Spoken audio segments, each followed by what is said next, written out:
And good afternoon, everyone. I'm Kira Phillips. Breaking news this hour, sweeping and increasingly desperate. That's from a new filing from Special Counsel Jack Smith describing the new details of former President Trump's effort to overturn the 2020 election loss. Joining me now with the latest is our Justice Department reporter, Alex Mellon. So what do we know, Alex?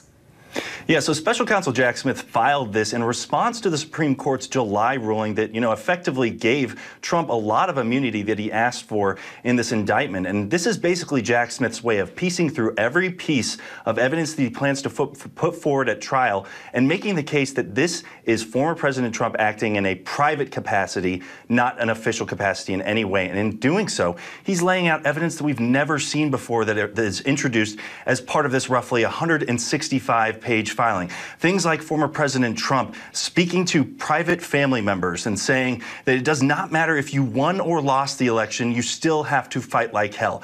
Private admonitions, basically, that were brought forward to the special counsel by witnesses that Trump knew he lost and that the theories of voter fraud that he was putting forward were all baseless. Again, this is Jack Smith basically putting his entire trial, this brief reads as if it was Special Counsel Jack Smith sitting in a courtroom and delivering his final statement to a jury. But then again, obviously, Kira, the import of this coming out now, we're weeks away from the next election where former President Trump is set to try and get the vote from voters and go back to the Oval Office. So it's really shocking to see a document like this, so politically charged, coming out, a Justice Department product this close to the election. But this is all a result, again, of the Supreme Court's ruling and D.C. District Judge Tanya Chutkan getting this case back and instructing Jack Smith to come back to her with his case that this conduct should not be considered immune and that former President Trump should stand trial ultimately. So I guess overall then, what does this mean for Jack Smith's case against Donald Trump?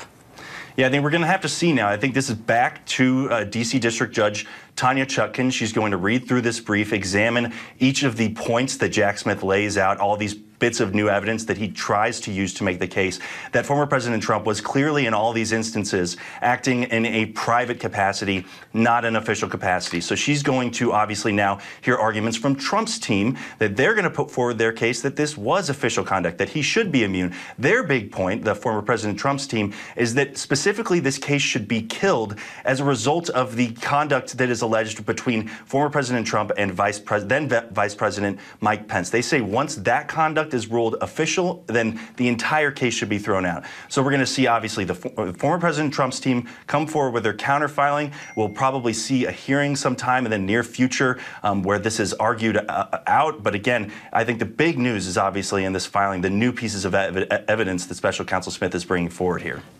So then I guess the case won't go to trial before the election?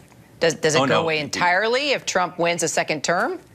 Oh, obviously, yeah, no. If former President Trump wins election in November, he is largely expected to direct the Justice Department to drop all of, not just this case, but obviously the Justice Department is currently appealing the decision by Judge Aileen Cannon of Florida to dismiss his classified documents case, and that would be in line with DOJ policy. DOJ policy is that a sitting president should not have to face any federal charges while in office. If Kamala Harris should win the election, then this would presumably, move towards trial, after the election, but, nothing expected in terms of a trial before the election. This really is written, Kira, for the Supreme Court. They expect this case to land back in the hands of that member conservative majority that sent this back down to Jack Smith to basically go through piece by piece in his case and figure out what pieces of evidence they actually want to bring to trial and what they believe is immune from prosecution here. All right, Alex Mellon, thanks so much.